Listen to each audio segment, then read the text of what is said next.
The Sovetsky Soyuz is a Tier 8 Vladivostok but with a smaller schnozer. It's very similar to the Vladivostok, but the extremes are more extreme. Your bad dispersion becomes wonker, your juicy thick steel becomes thicker and juicier, and so on and so forth. The ship is almost impossible to damage, with only Yamatus and Musashis being a problem. Anything else will bounce off of you harmlessly, as long as you don't get hit in the citadel. Luckily, if you are familiar with the Vladivostok, this will never happen. If anything, this ship is more difficult to citadel than your Tier 7 counterpart due to nonsensical extra thick cheek armor plate, meaning you can actually get your rear turret into play a lot of the time. Unfortunately, it has the same problem the other Russian battleships have, that being your limited damage con and only 2 heals. So just avoid HE spam like the plague. You should even avoid putting out double fires if you can tank it. Your AA is actually worse than Vladivostok, so carriers will be a problem. But when are they not? Am I right? You normally want to close the distance to about 10 kilometers, as you can't hit anything outside of spitting range. Even then you may be disappointed. Just make sure you have low expectations for your accuracy, so you don't get surprised when you can't citadel broadside main from 9k. You have nothing special in maneuverability, and your turning circle is the size of Manhattan, so avoid turning fights and drive-bys. When your guns do work, boy do they work.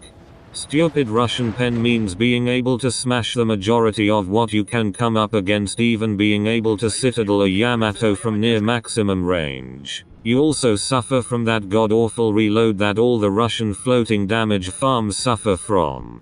Though this is alleviated through the main battery reload mod, which brings it down to the standard 30 long boring seconds. But what's stunning about this ship to me is that it's one of the only Russian battleships in the game to actually somewhat exist. In other words, it wasn't just drawn on a napkin by a 5-year-old. Also, this one doesn't count because it's quite literally this one. Look it up. Regardless, it's time for the pros and cons list.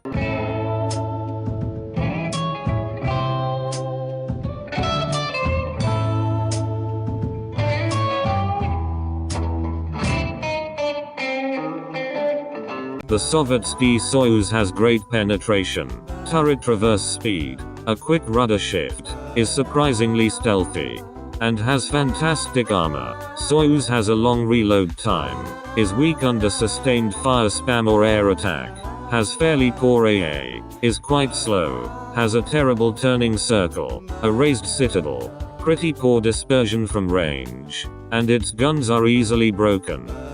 For your upgrades you use aiming systems, steering gears, concealment mod, obviously, and main battery reload mod. For your commander you can use Lev Gorla, or Mikhail Kedrov. If you want to maximize your tankiness you use Mikhail Kedrov with not the one for nuisance. Crisscross, volunteer, master mechanic and will to rebuild because the other two are scams. If you want to risk it for the biscuit, use Lev Gorla, with flammable cannoneer, gyrating drill bits, marksmanship, reaching out and will to rebuild because the other two are scams. For your playstyle, push up as far as you can without overextending.